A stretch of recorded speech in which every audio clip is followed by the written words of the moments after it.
El tema de hoy es la crisis de la Iglesia. ¿Hacia dónde va la Iglesia? ¿Hacia dónde vamos?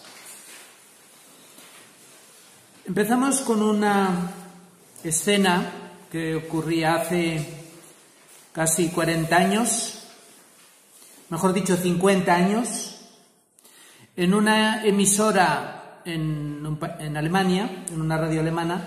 Le hacían una entrevista a un sacerdote, un joven teólogo que había participado en el Concilio Vaticano II, un profesor de universidad, una persona muy preparada, en el año 1969. Y le preguntaban, el tema de la conferencia, de la entrevista, era sobre el futuro de la Iglesia, sobre cómo sería la Iglesia del futuro. Y aquel sacerdote, que se llamaba Joseph Ratzinger, en el curso de la entrevista fue diciendo unas cuantas cosas interesantes, muy interesantes.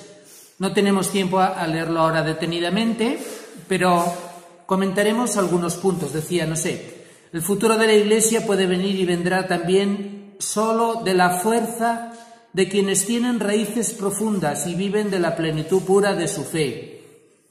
El futuro de la Iglesia, como siempre, quedará marcado de nuevo con el sello de los santos. El sacerdote que sea un funcionario social será reemplazado por psicoterapeutas o por otros especialistas.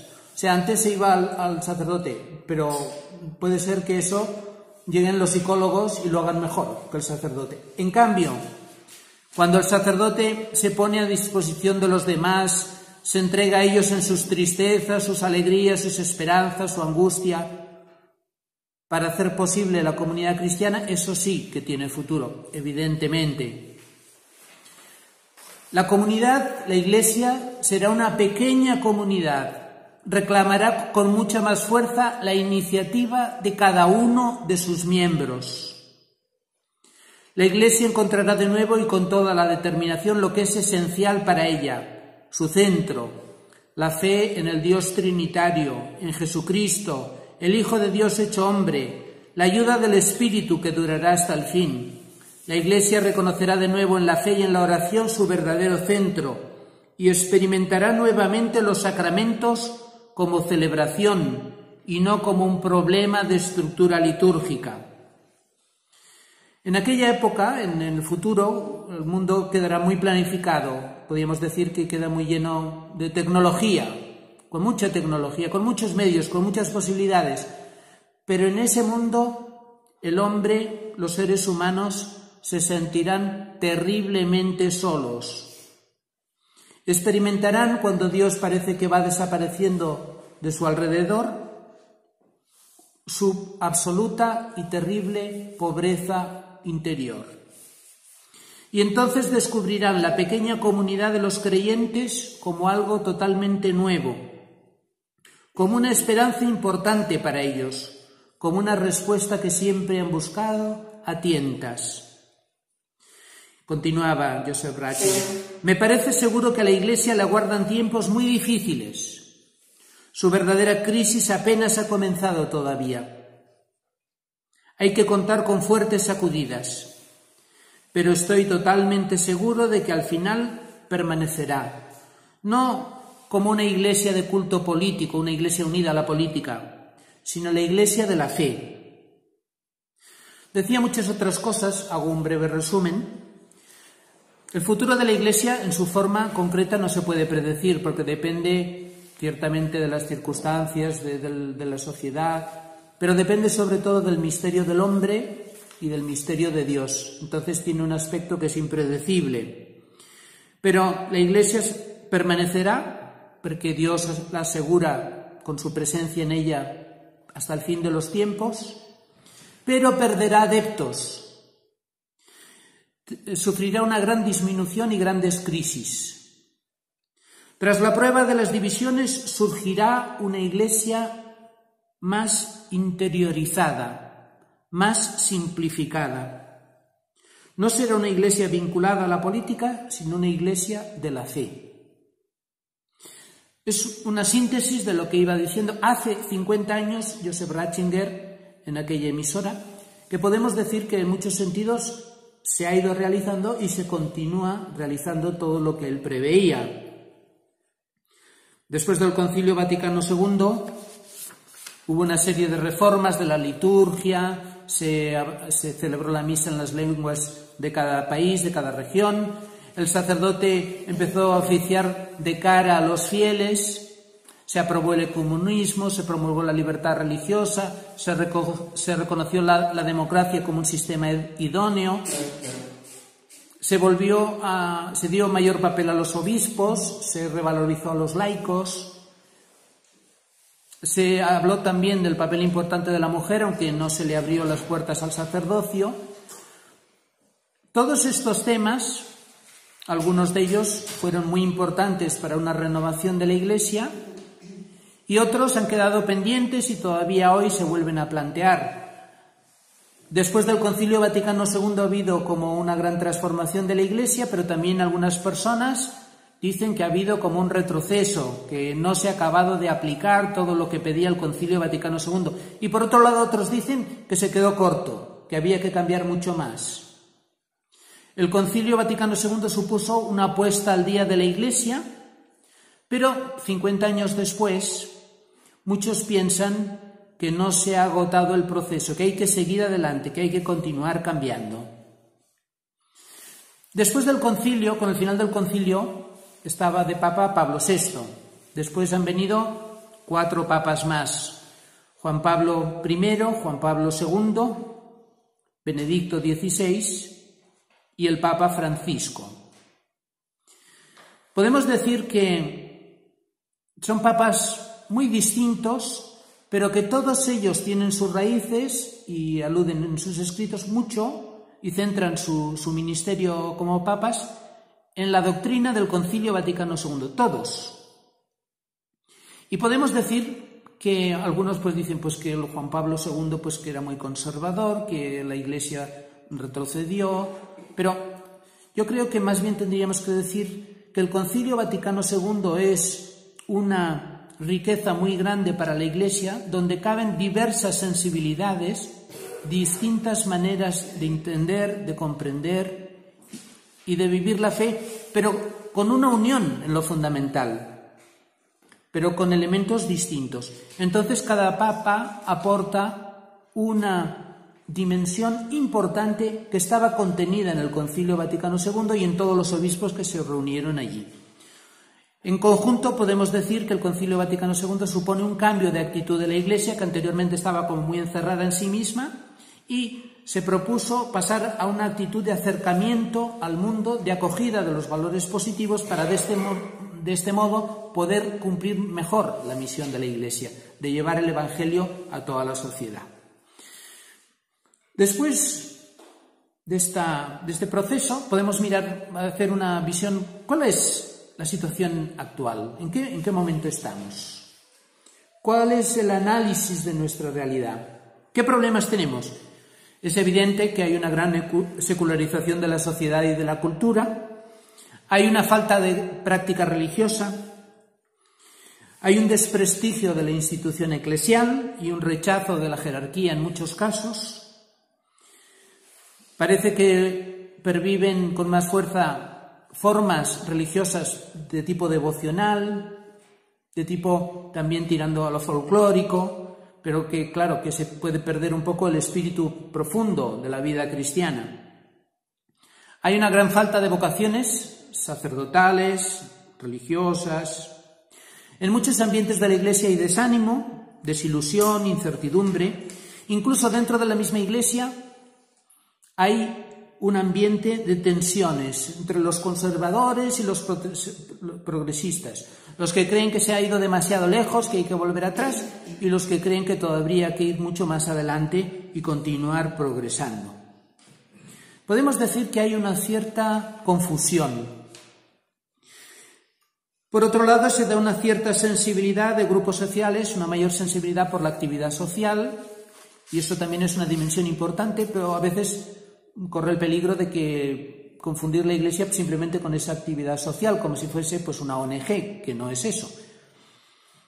Entonces, ¿qué diagnóstico podemos hacer de nuestro tiempo con toda esta realidad que parece de crisis, de una gran decadencia en la cual ha entrado la Iglesia, ¿cómo tenemos que interpretar eso nosotros como cristianos?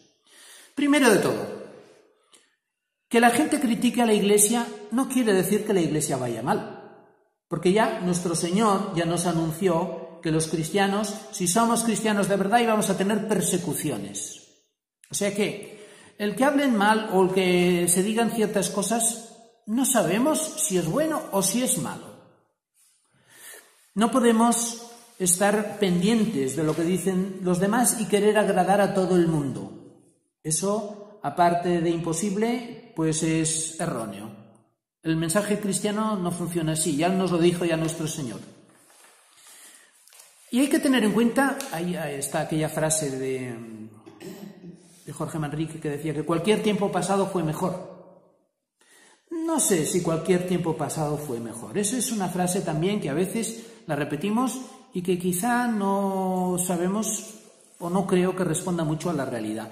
Por ejemplo, en el tema religioso, que antes hubiese mucha más gente en las celebraciones, no quiere decir que hubiese más fe, porque en la sociedad hay mucha gente que hace lo que hace todo el mundo. Y el mimetismo social de, pues ahora es normal o es frecuente pues asistir a la iglesia, pues asistimos. Ahora deja de ser normal y es frecuente no asistir a la iglesia, pues no asistimos. Esos son comportamientos de los grupos sociales muy normales, que no son ni buenos ni malos, son normales. ¿Antes había más fe? No lo sé, porque la fe es una experiencia muy profunda. La fe cristiana es una experiencia radical que llega a la raíz de la persona. Y siempre serán pocos las que lo viven genuinamente y totalmente. En todas las sociedades siempre hay mucha gente que simplemente se deja llevar por las costumbres. Y eso no es la fe auténtica. La fe auténtica es más que eso. Y además, la religiosidad y la fe cristiana se ha unido muchas veces a lo político. Y entonces eso ha llevado como una cierta confusión. Podemos decir que a veces eso puede haber tenido unos aspectos positivos para que la Iglesia pueda cumplir mejor su misión llegando a más gente, pero a veces también eso ha tenido elementos negativos cuando la Iglesia, contaminada por la influencia política, ha dejado de dar el testimonio auténtico y genuino que tiene que dar. Dicho en palabras sencillas, que el peligro de que nos hayamos, como cristianos, a veces vendido un poco, perdido nuestro espíritu auténtico para poder tener más influencia social. Entonces eso no sería positivo. En ese sentido, el diagnóstico también podría ser que más que no sabemos si hay una gran crisis de la Iglesia, o quizá esta crisis también puede ser un regalo y un don de Dios para crecer, para madurar. Hay crisis que son de crecimiento. La adolescencia es una crisis de crecimiento, pero nadie se puede quedar niño toda la vida. Para poder llegar a adulto tiene que pasar la adolescencia, que es un tiempo de crisis. Pues igualmente en la Iglesia puede haber momentos y situaciones de crisis que no son negativas, sino que ayudan a madurar, a ir por otros caminos, a descubrir otras cosas. Entonces, podríamos decir que quizá la crisis actual no sea el fracaso del cristianismo como experiencia evangélica, sino el fracaso de una cierta manera de vivir el cristianismo como un sistema cultural dominante en el mundo. Después volveremos a hablar sobre eso. Pero entonces, esta situación actual, que parece que es una crisis muy grande, puede ser en profundidad una ocasión para purificar la experiencia cristiana de muchas influencias externas que quizá no todas respondían a su auténtico mensaje. Por tanto, en épocas de crisis, lo que tenemos que hacer es volver a las fuentes, volver a lo que es importante, y quizá se vayan perdiendo algunos aspectos que no son tan importantes. Entonces, hay que volver a centrarse en lo fundamental para poder crecer. El fracaso, asumido desde la fe, es una puerta que te puede conducir a una nueva realidad, a un crecimiento. Y por el contrario, el desánimo, la desilusión, puede ser también un signo de falta de fidelidad. Puede ser una señal de que somos como las vírgenes necias, que nos fuimos a dormir sin tener el aceite y que luego nos hemos despertado y que nos falta aceite. y que resulta que llega el esposo. Entonces, la crisis puede ser una ocasión de hacer crecer en nosotros la autenticidad, la sinceridad, aunque haya que pasar por oscuridades. Porque en la Iglesia al final todo se conoce por los frutos, pero los frutos, como dice el mismo Evangelio, muchas veces tienen que pasar por una identificación con una especie de experiencia pascual. El grano de trigo, aquí todos lo sabéis muy bien, en el campo tiene que morir para dar fruto. Nuestro Señor Jesucristo, para cumplir su misión, tuvo que morir para resucitar y cumplir su misión redentora. También en la Iglesia, también a veces hay que participar de esa experiencia pascual, de ese morir para poder dar fruto. Nosotros más bien nos gusta siempre crecer, madurar, ir aumentando, ir progresando. Pero la vida cristiana tiene también estos momentos que son muy importantes de fidelidad para poder crecer. En ese sentido, podemos establecer el diagnóstico de que quizá estemos en una época muy importante de purificación de la fe personal y comunitaria a nivel eclesial. La Iglesia está en un momento en el que va a cambiar su papel en el mundo, su lugar en la sociedad. ¿Cuáles son los retos de la Iglesia en este momento? Se hace necesario, evidentemente, continuar con la unidad con la tradición, pero también hay que saber responder a los interrogantes del hombre y la mujer actuales.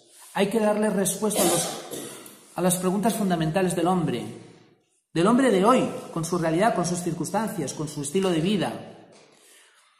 La Iglesia ciertamente tiene que también responder a todas las culturas, tiene que responder a los diferentes espacios y realidades que hay en el mundo, que son muy variadas, y a todos ellos les debe llevar la luz de Dios, la luz del Evangelio.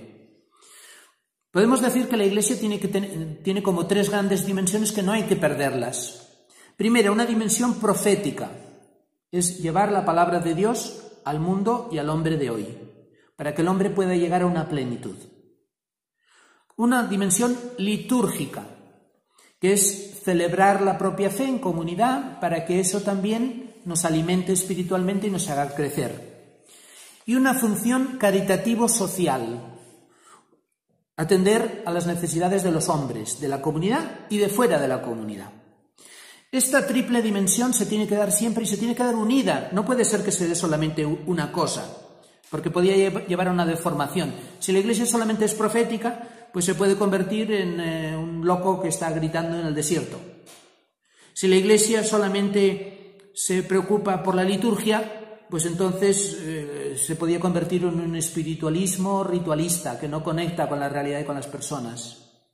Si la Iglesia solamente se centra en el aspecto caritativo social, se puede convertir en una ONG, que queremos ayudar a los demás, pero que a veces nos faltan las fuerzas para poderlo hacer, cuando empiezan las dificultades y los problemas. Por eso la triple misión de la Iglesia tiene que ir unida. Y al mismo tiempo hay grandes cuestiones en nuestro siglo, en nuestra época, que están por iluminar. La cuestión de la revelación, la Biblia y el magisterio. Antes la Biblia se interpretaba toda de una manera muy literal. Ahora todo eso ha cambiado con los estudios bíblicos. Hay que ir a descubrir la verdad del mensaje, de lo que Dios quiere para nosotros, descubrirlo en su palabra. Por eso, siempre en la Iglesia hay que profundizar, hay que empezar por la Biblia. Hay que redescubrir en la Biblia lo que Dios nos está diciendo. Ese es el principio de toda la vida de la Iglesia. Siempre hay que volver a la palabra de Dios, a la Biblia. Pero al mismo tiempo, ¿qué función tiene el magisterio? ¿Cómo tiene que comunicar la palabra de Dios? ¿Qué función tiene la jerarquía?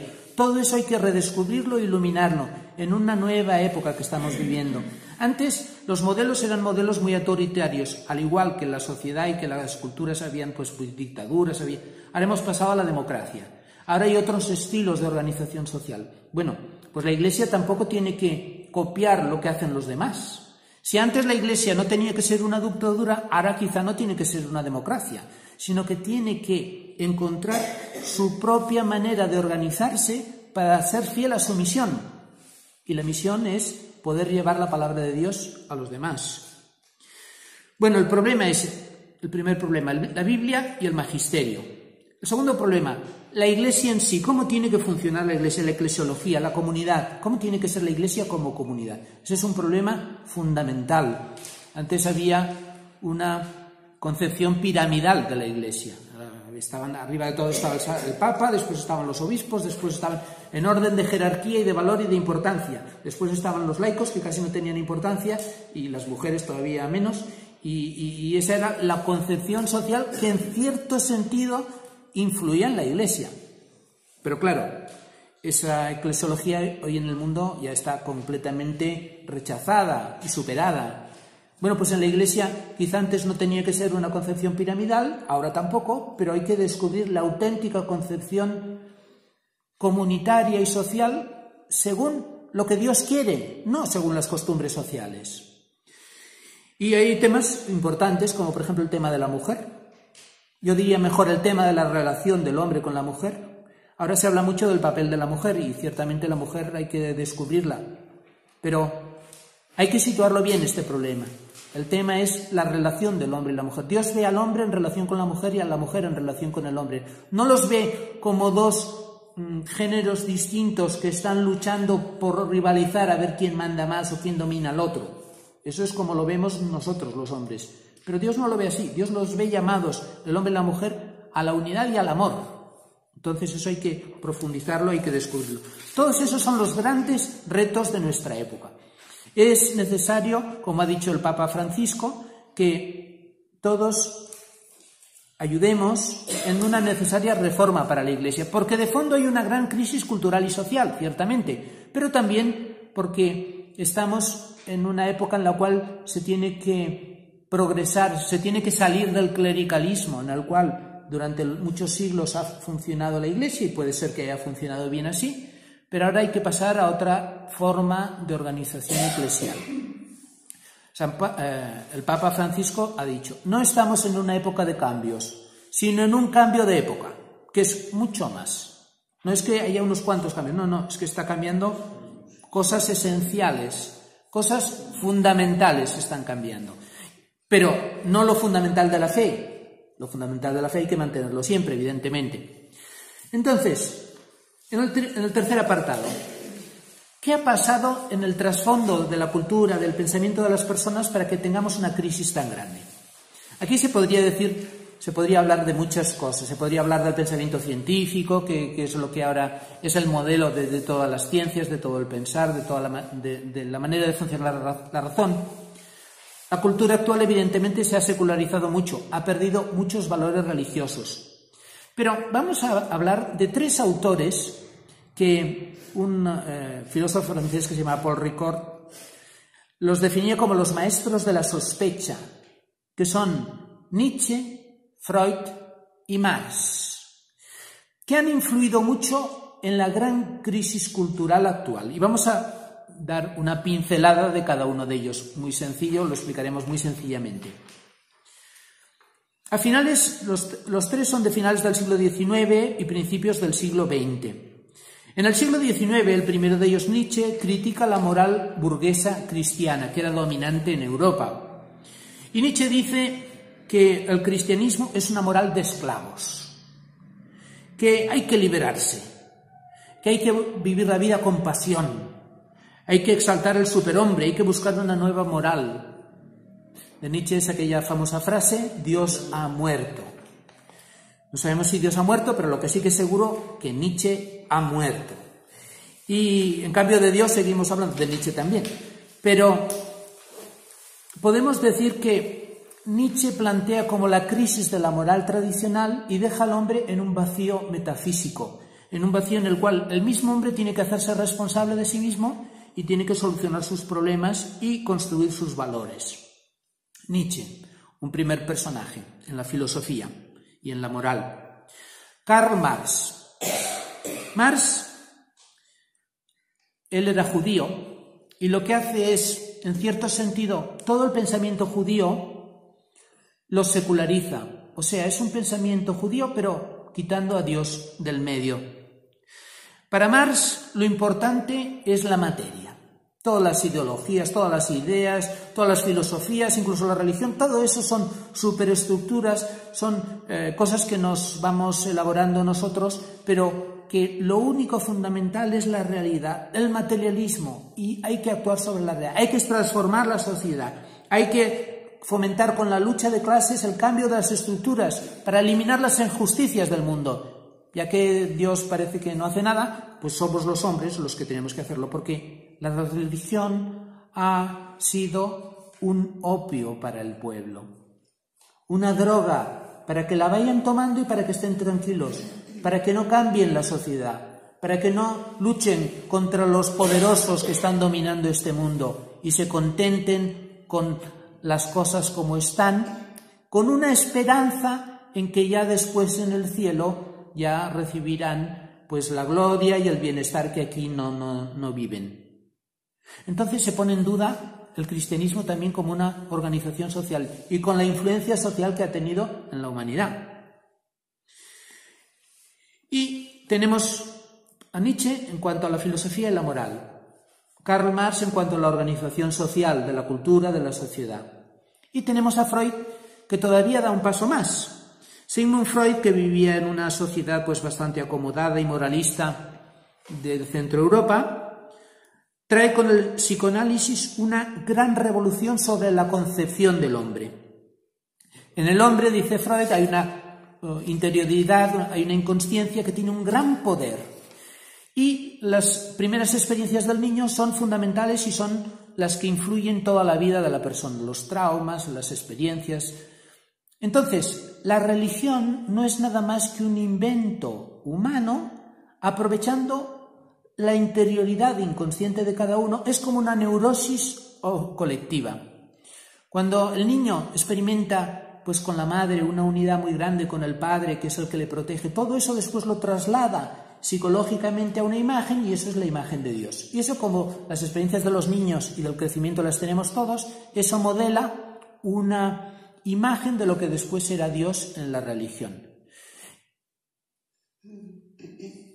Se podría decir, o sea que tanto Nietzsche como Marx como Freud, actualmente los tres están superados. Marx ha fracasado en sus realizaciones históricas. Karl Marx, hubo una época en el mundo en la que la mitad de los hombres de la humanidad estaban trabajando y viviendo bajo un régimen marxista. Hoy, en cambio, no hay ningún régimen marxista auténtico en el mundo. China, que es el país que continúa teóricamente el marxismo, resulta que son los líderes del capitalismo mundial. Y dentro de poco, gracias también a su apertura al capitalismo, serán la primera potencia mundial. Por tanto, estos autores, ni Nietzsche ni Marx, y por ejemplo Freud, también ha sido muy criticado y muy rebatido por muchos de sus discípulos, incluso esas visiones sobre la religión. Discípulos como Carl Jung, por ejemplo, pues ellos no aceptan esa visión de la religión, sino que, en cualquier caso, aunque estos autores hoy estén superados por muchos lados, ellos han puesto en duda todos los fundamentos en los cuales teníamos la fe, y al poner en duda todo se pone en crisis y entonces se tiende al relativismo.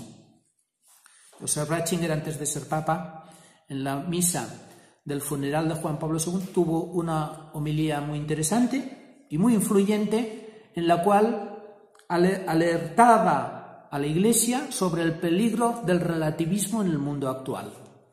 Cuando dudamos ya de todo, dudamos de la sociedad, dudamos de la Iglesia, dudamos del hombre mismo, porque resulta que él mismo se va fabricando unos inventos con los cuales quiere, digamos, vivir, pero que responden simplemente a su propia psicología.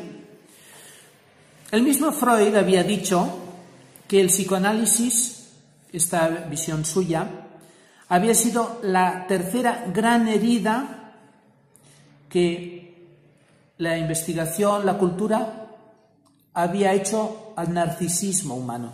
Nosotros nos pensábamos que éramos el centro del universo, pero ya en la Edad Media, finales de la Edad Media, principios de la Edad Moderna, vino Copérnico, que nos dijo, no, el hombre no es el centro del universo, la Tierra no es el centro del universo, la Tierra es un planeta que va girando por ahí. Vale. Luego después vino Darwin, Y nosotros nos pensábamos que el hombre era el centro de todos los seres creados. Y Darwin nos dice, no. El hombre es un ser de la evolución. Es uno que ha venido pues de la evolución animal y tal, y ha venido el hombre también, y hay otras especies. Y entonces, de Freud. Entonces, la tercera gran herida al narcisismo humano, a mirarnos el ombligo, a pensar que nosotros somos el centro de todo, la tercera gran herida fue el psicoanálisis, al descubrir que el hombre no es, digamos, libre, está habitado y determinado por su subconsciente, por cosas que desconoce y que le mueven y que le llevan a tomar ciertas decisiones. Para Freud, la religión era esto, así como para Marx era el opio del pueblo, era lo que contentaba a la gente para sufrir las penalidades de esta vida, pues para Freud era como una necesidad humana que nos lleva a trasladar nuestros deseos de omnipotencia y de protección a una imagen externa, y en la cual confiamos, y nos da paz y nos da tranquilidad. Además, la Iglesia es presentada por Freud como una institución empeñada en autoconservarse, en reprimir a las personas, particularmente en el tema de la sexualidad, como un instrumento de control y dominio eclesial sobre las conciencias. Lo que han dicho estos tres autores que han influido mucho en la cultura actual, aparte de muchos otros, que hay muchos otros autores que no tenemos tiempo de ir comentando, pero minan las bases sobre las cuales se fundamentaba la doctrina de la Iglesia. Pero podemos decir, a la luz de lo que hemos dicho anteriormente, que es lo mismo. Ciertamente puede haber ocurrido que en ocasiones la religión se haya usado para oprimir a los pobres, y los ricos y los poderosos se han aprovechado de ella para eso, ciertamente. Pero eso no es la finalidad de la religión. Puede ocurrir que a veces la religión cristiana, el cristianismo, haya sido una moral que nos ha impedido vivir con plenitud, pero quizá ese cristianismo no es el cristianismo auténtico. Y puede ser que a veces en la religión pues se usa la imagen de Dios para quedarnos tranquilos, y aquellos deseos de nuestra infancia que querríamos realizar, pues pensar que ya nos los va a realizar Dios en esa imagen que nos hemos fabricado, ciertamente. Pero todas esas cosas lo que nos están haciendo es purificar nuestra fe. Porque la verdadera fe cristiana no nos tiene que hacer vivir como esclavos, sino como seres libres. Porque la liberación es un elemento central de la revelación. Dios en el Éxodo revela a Israel. Jesús, cuando se va acercando a la gente, con sus signos, con sus curaciones, con su palabra, libera a las personas de sus enfermedades, incluso de la muerte. O sea, que ha presentado estos autores, lo que tienen que hacer es purificar nuestra fe y hacer que no nos dejemos llevar por una religiosidad infantil, pensar que Dios nos va a venir a solucionar nuestros problemas, sino que más bien nosotros tenemos que conocer al Dios verdadero, que es el Dios de Jesucristo. Y el Dios de Jesucristo no es lo que nosotros queremos que Dios nos solucione, sino que es que nosotros tenemos que irnos con Jesús, tenemos que seguirle, tenemos que escucharle, tenemos que dejarnos guiar por Él. Y Dios no nos viene a proteger en un sitio en el cual ya no necesitamos conocer la realidad, sino que el Dios de Jesucristo nos lleva a conocer la realidad.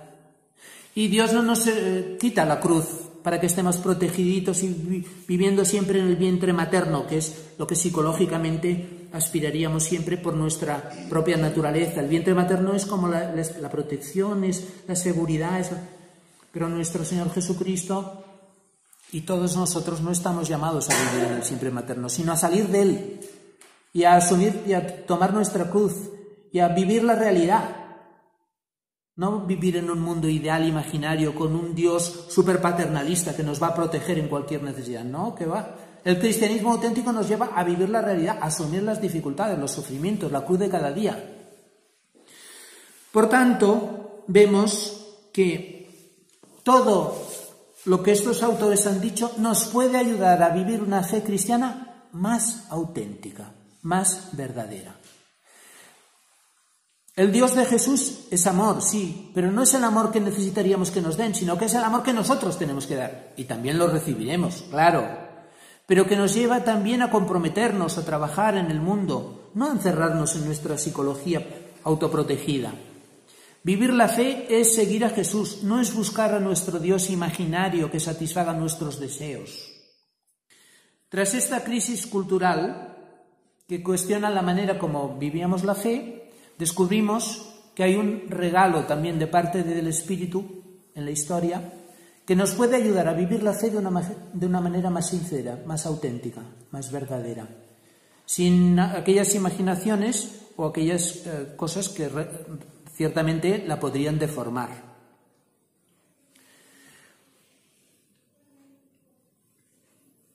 El apartado siguiente habla de la decadencia de una iglesia como sistema y la necesidad de una profunda reforma. Hemos hablado de cómo en el mundo actual, en el pensamiento, se han puesto como unos elementos de crítica a una religiosidad infantil. De acuerdo, pues tiene que ser una religiosidad madura. Pero después hay otra cosa, que es que la Iglesia también, en su historia, a lo largo de su historia, a partir de la caída del Imperio Romano, asumió las estructuras que tenía el Imperio Romano, las asume la Iglesia y quiere como suplir a la dimensión política con el papel propio de la Iglesia. O sea, por ejemplo, toda la distribución actual en diócesis, en parroquias, viene del Imperio Romano. El Imperio Romano también dividía su territorio en territorios grandes, territorios pequeños, tenía personas que asignaba a la organización. Cuando cae el Imperio Romano y vienen los bárbaros, y después pues la Iglesia, en cierto sentido, hace un papel supletorio de la política y de la sociedad para reorganizar todo. Conserva la cultura, en los monasterios se van conservando los documentos antiguos, empieza a reorganizar, la gente se reorganiza en torno a los monasterios. Pues aquí en Poblet, por ejemplo, pues los de Vimbodí eran el pueblecito de los trabajadores que estaban en relación con el monasterio, también se peleaban con el monasterio. Pero toda esa historia es como un esfuerzo que la Iglesia hace por rehacer las grandes estructuras del Imperio Romano, de la cual todos somos herederos.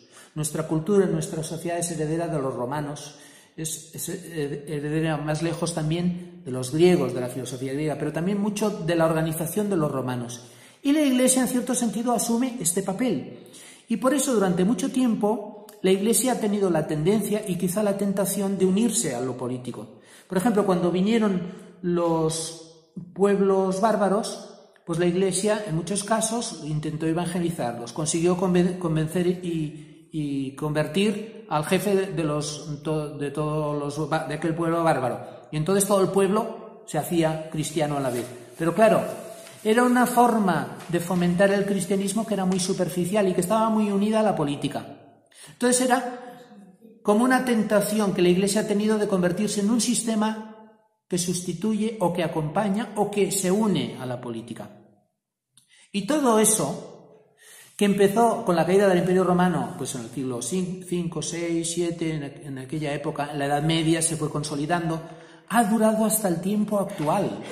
Hasta hace poco la Iglesia tenía una gran influencia. El Papa continúa siendo el jefe de Estado de un país, que ese país ha ido reduciéndose y actualmente es un terreno muy pequeñito, pero eso es la herencia de la historia de la Iglesia, que ha estado muy conectada con el poder político. Bueno, pues toda esa estructura también es lo que está cayendo hoy.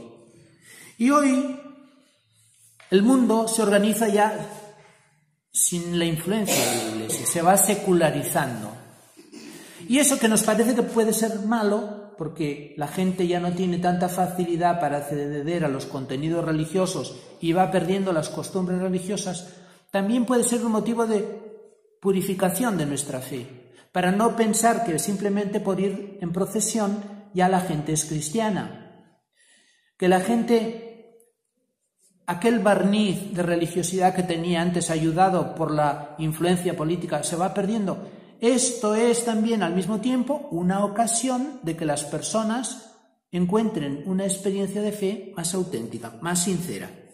Entonces la Iglesia deja de ser un sistema y deja de funcionar como un sistema. Actualmente la Iglesia tiene mucho esa tendencia heredada del pasado de funcionar como un gran sistema, con mucha burocracia, y tiene representantes del Vaticano en muchos países, y tiene un poder político, y puede hablar en la ONU, y va a un país y es recibido como un jefe de Estado, y todo eso es lo que hemos recibido de nuestra tradición. Y todo eso se está perdiendo, porque la Iglesia está perdiendo influencia y poder social.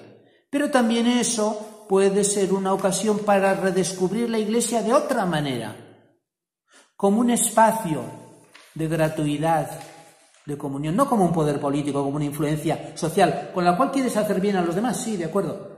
Pero la Iglesia ha intentado también actuar a ese nivel, pues de continuar, pues hacer colegios cristianos, partidos políticos que sean cristianos, países que sean cristianos, y todo eso en los últimos siglos ha ido cayendo, se ha ido perdiendo, y cada vez la Iglesia, la sociedad es más secular. Y actualmente estamos en un mundo, ha caído los sistemas, los regímenes comunistas, y hoy predomina el sistema económico capitalista.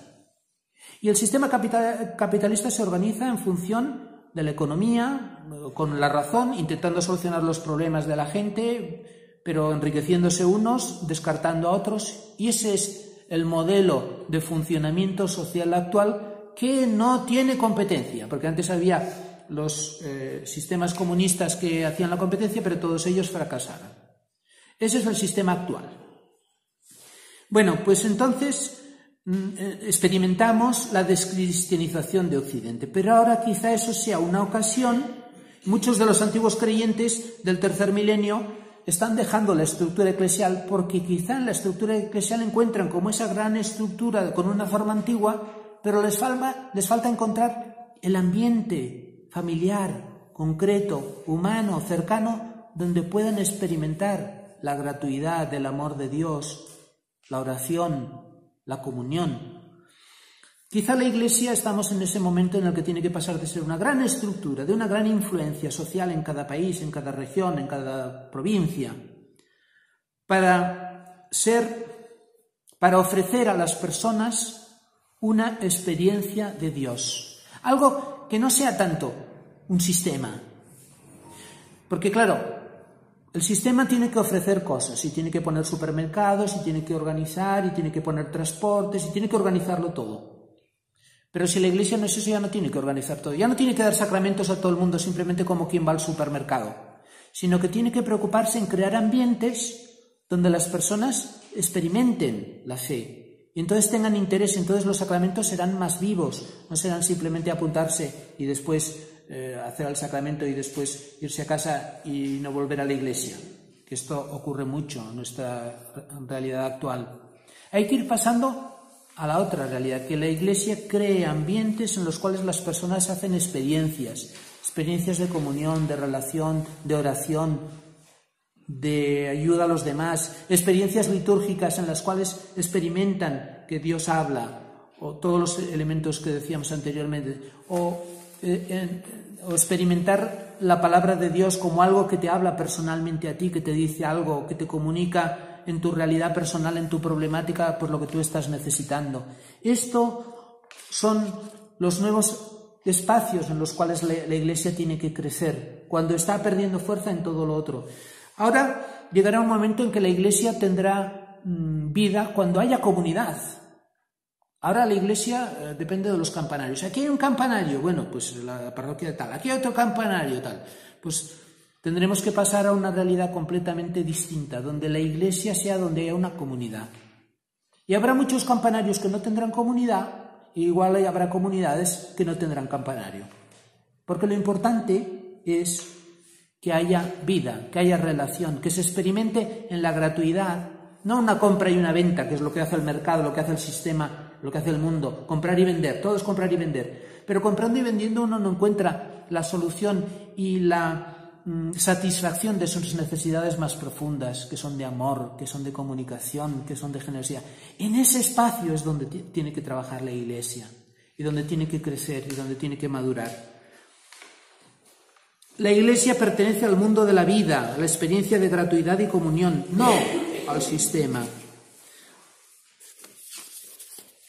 Por fidelidad al Evangelio, entonces quizá nos toca irnos olvidando de las grandes influencias sociales, de las identificaciones con los poderes políticos, con las diplomacias, con los administrativos, ir perdiendo funcionarios para poder encontrar más ambientes de experiencia personal, de encuentro personal. Ya no importa tanto la jerarquía entendida como una organización funcionarial, sino que todos formamos parte de una gran familia donde hay distintos carismas, donde hay distintos aspectos, distintas identidades. Por tanto, el apartado quinto, Iglesia, pueblo de Dios. Tenemos que salir de esa estructura y de esa consideración de la Iglesia como un sistema, como una organización, donde hay muchos funcionarios y donde hay que organizarse y donde uno va y recibe este sacramento y después recibe otro, como un supermercado de bienes espirituales, y pasar a la Iglesia como pueblo de Dios, que es la idea central del Concilio Vaticano II. ¿Qué quiere decir pueblo de Dios? Para explicar esto voy a coger unas ideas de un autor, un gran teólogo del siglo XX que se llama Urs von Balthasar. Evidentemente, partimos siempre del Evangelio. En el Evangelio tenemos el Evangelio de Mateo, que nos dice que yo estaré siempre con vosotros, dice Jesús a sus discípulos. Dios estará siempre presente a través de Jesús en la Iglesia, hasta el fin de los tiempos. La historia de la Iglesia, entonces, más que las influencias políticas, que si participaron en las investiduras o no, que si fueron a tal batalla o a tal otra, que si el Papa tenía tantos territorios o menos territorios. La historia de la Iglesia verdadera es aquellos episodios y circunstancias y personas en los cuales se ve la acción de Dios. La historia de la Iglesia es más la acción de Dios en ella que no todas las circunstancias sociales, culturales, que también hay que conocerlas, pero que no son tan centrales. Y eso es lo que tenemos que valorar y buscar. Es cómo Dios se hace presente en el mundo. Es Mateo 18:20, donde 2 o más están reunidos en mi nombre, yo estoy en medio de ellos. Bueno, pues la historia de la Iglesia auténtica es esto, donde Jesús se hace presente. Si hay un grupo pequeño que hacen oración, que se reúnen, que celebran la Eucaristía, o que están haciendo cualquier otra actividad, pero que lo hacen en nombre de Jesús, que quieren vivir el amor mutuo, que quieren acogerse, que quieren escucharse, que leen la palabra de Dios o que están jugando un partido de fútbol, pero que quieren tener esta presencia de Jesús vivo entre ellos, allí está la Iglesia. La Iglesia primitiva era muy plural, no eran todos iguales, no era una estructura homogénea, no hacía falta que todos fuésemos, hiciésemos y dijésemos y pensásemos lo mismo, se podía pensar distinto. Y para eso, lo que os he dicho antes, ahora paso a estas ideas de Urs von Balthasar. Urs von Balthasar dice que casualmente fue un teólogo que no fue al Concilio Vaticano II. Dice que en la Iglesia hay una serie de principios, y él habla de 5 principios. Va a parecer complicado, pero no lo es. Los principios de la Iglesia son realidades que hubo en la Iglesia primitiva, él lo encuentra esto en el Nuevo Testamento, pero después que va a estar en la Iglesia de todos los tiempos, que también tiene que estar en nuestra Iglesia, que lo podemos buscar y lo podemos encontrar y lo podemos vivir. Y habla de estos principios. El principio petrino, Pedro. Pedro son los apóstoles, es la jerarquía. En cierto sentido es la figura masculina. Hace unas reflexiones muy interesantes, Juan Balthasar, unas visiones como sugerentes, contemplativas. Tampoco hay que tomar todo al pie de la letra. El principio petrino es Pedro, es los obispos, son los sacerdotes, es el ministerio ordenado, es la organización de la Iglesia, es los hombres que nos van más a organizar las cosas, nos va a organizar esto, hay que hacerlo así, esto hay que hacerlo allá, vamos a hacer, todas esas dimensiones que es importante en la historia de la Iglesia. Pero la Iglesia no es solamente eso, la Iglesia no son los curas ni los obispos solamente, hay muchas otras realidades. El principio mariano es personificado en la figura de María. María es esa figura silenciosa que después la Iglesia, ya en el Concilio Vaticano II, es presentada como prototipo de la Iglesia. La experiencia de María es el modelo de todo cristiano. María es figura de la mujer, pero también los obispos, también los sacerdotes, todos tenemos que vivir también la experiencia de María. No es una cosa solamente para la mujer. El principio mariano, dice, lo han dicho todos los últimos papas, el papa actual también. El principio mariano está por encima del principio petrino. María es más importante que los obispos. Conviene que lo recordemos. Lo importante, lo fundamental es la experiencia cristiana básica de todos. Y después, al servicio de eso, los obispos y los sacerdotes tenemos una misión particular, pero es un servicio a la comunidad. Pero hay otros principios, el principio paulino, los carismas en la Iglesia, la misión evangelizadora. San Pablo no había conocido a Jesús. Y en cambio es Jesús mismo el que le ilumina, el que le hace caer en el camino de Damasco, el que le hace convertirse y tendrá una misión fundamental. Es la iniciativa gratuita de Dios, son los carismas en la Iglesia, que hay que tenerles un profundísimo respeto porque son acciones del Espíritu en medio de la Iglesia. Otro aspecto, el principio joánico. El Evangelio de Juan es un evangelio muy especial, es un evangelio contemplativo que habla más que nadie del amor, por ejemplo, que habla pues que sabe unificar pues cosas que venían de San Pablo, cosas que venían de San Pedro, que las unifica, que las contempla. Serían los contemplativos en la Iglesia, aquellos que se dedican a contemplar, a la oración, pero personas que pueden tener también este carisma en la Iglesia. Y otro principio, el principio jacobeo. Jacobo o Santiago, es el hermano del Señor, que se dice que una vez que Pedro marchó de Jerusalén, se quedó como responsable de la iglesia de Jerusalén. Y Jacobo era el que era el más partidario de la ley, el que unía más el judaísmo y el Nuevo Testamento, el Antiguo Testamento y el Nuevo Testamento, es el que es más cumplidor de la ley, así como San Pablo parece que se salta más la ley y es más libre y Dios nos ha traído la libertad. Santiago quería cumplir la ley, ¿no? El principio jacobeo.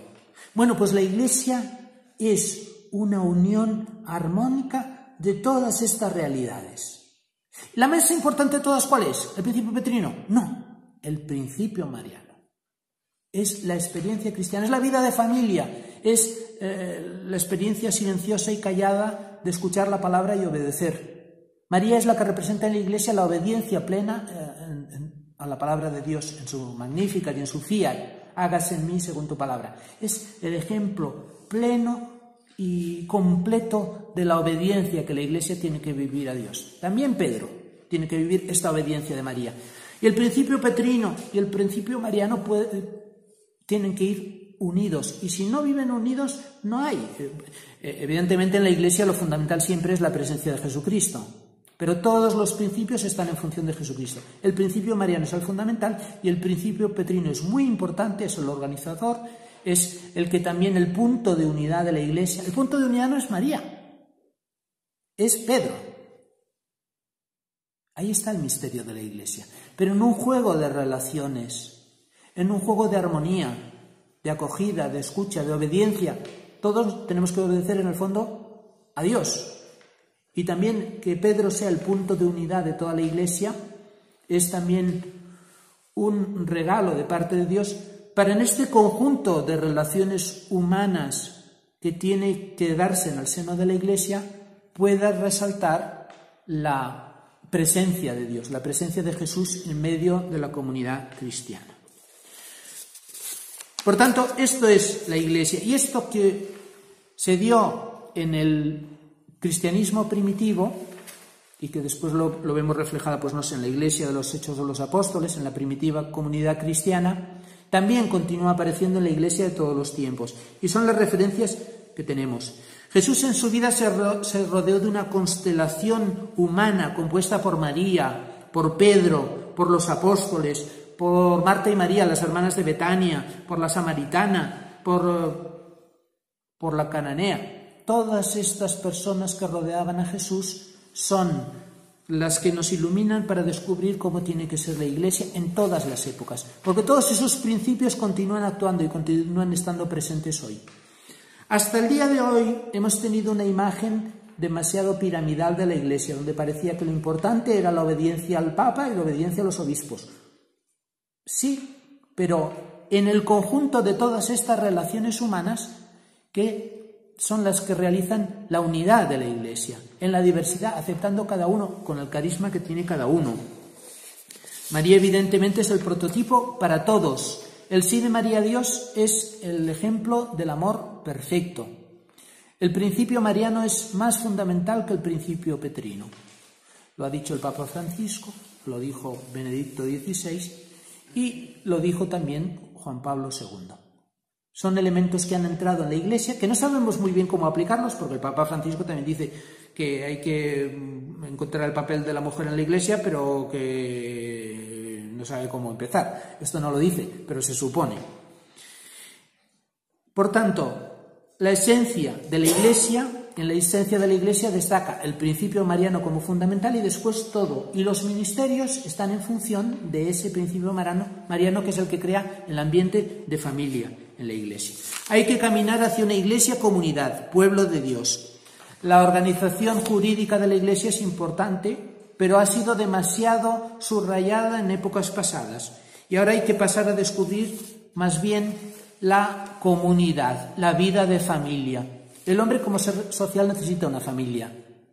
Antiguamente las familias tenían un ambiente cristiano, ahora cada vez menos, y quizás sea normal que sea así. Pues ahora es importante que la Iglesia tenga un ambiente de familia, que no sea solamente un lugar de reuniones para celebraciones, misas y funerales, sino que también tenga espacios de vida de familia, de escucha, de acogida, de compartir, de comer juntos, de hacer una excursión, todo lo que haga falta. La Iglesia necesita hoy comunidades vivas, donde hay muchas relaciones humanas en las cuales uno experimenta lo que Jesús nos dice, experimenta el perdón, la acogida, la escucha, la misericordia, la sabiduría, porque en el seno de esas comunidades hay personas que tienen un carisma, y hay unos que muestran más una luz y un conocimiento, y hay otras que expresan mejor el servicio a los demás, y hay otras que cocinan mejor, y hay otras que hablan mejor, y hay otras que deberían hacer otras cosas, y entre unos a los otros nos ayudamos para que lo verdaderamente importante, que es la presencia de Jesús en medio de la comunidad, resalte, ilumine a todos. La Iglesia como comunidad ha de cuidar el ambiente, la acogida, no limitarse a las celebraciones litúrgicas o simplemente aprender cosas de doctrina. La doctrina no salva. La doctrina es expresión de lo que tenemos que vivir. La doctrina salva cuando lo vivimos. Si no lo vivimos, por mucho que la escuchemos, no salva.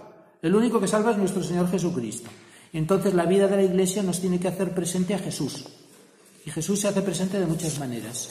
A veces está en el huerto de los olivos, a veces está comiendo con sus apóstoles, a veces lo están crucificando y otras veces le podemos contemplar en su resurrección.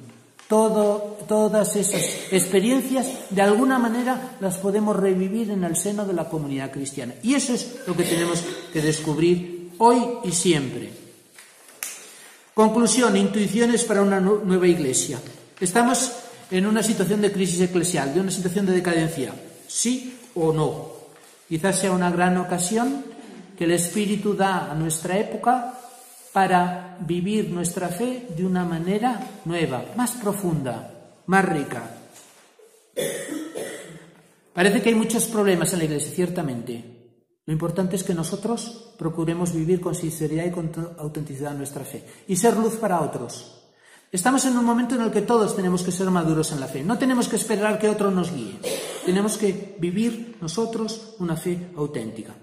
Ciertamente hará falta un cambio estructural, habrá muchos cambios en la Iglesia. Sí, pero no vamos a estar esperando a que lo cambien los demás. Vamos a empezar a cambiar nosotros. Vamos a redescubrir la Iglesia como comunidad. Vamos a abrirnos a los demás. Acoger, perdonar, escuchar, buscar lo que Dios me está diciendo en el hermano, crear lazos, vínculos, ir descubriendo una nueva mentalidad. No sabemos cómo será la Iglesia del futuro, pero podemos intuir que será más pobre y espiritual, con una sobriedad de vida. Antiguamente, la Iglesia en la Edad Media quería ser rica, la gente quería ser rica, y los eclesiásticos también eran ricos. Entonces vino Francisco de Asís y dijo, no, hay que ser pobre, porque la gente es pobre. Entonces, como la gente es pobre, nosotros tenemos que ser pobres para dar ejemplo. Y ese fue el testimonio de Francisco de Asís, la pobreza. Hoy yo creo que no, la sobriedad siempre es importante, que no haya lujo, pero yo creo que el signo que la Iglesia, que el mundo de hoy necesita, no es tanto que vivamos muy pobremente. ¿Por qué? Yo creo que el signo que el mundo de hoy necesita de la Iglesia es que vivamos bien, con sobriedad, compartiendo. Y que compartiendo sepamos hacer vivir bien a los demás. Hoy cualquiera en su casa puede tener la casa arregladita, puede tener luz, puede tener iluminación, puede tener lavadora, puede tener lavaplatos. Lo importante es que todos esos medios que la tecnología, que el mundo de hoy nos puede proporcionar para el consumismo, nosotros los sepamos utilizar para vivir bien y para ayudar a vivir bien a las personas que nos rodean y para ayudar a vivir bien a los demás. Yo creo que hoy el signo de la pobreza que el mundo de hoy necesita es que vivamos bien compartiendo lo que tenemos.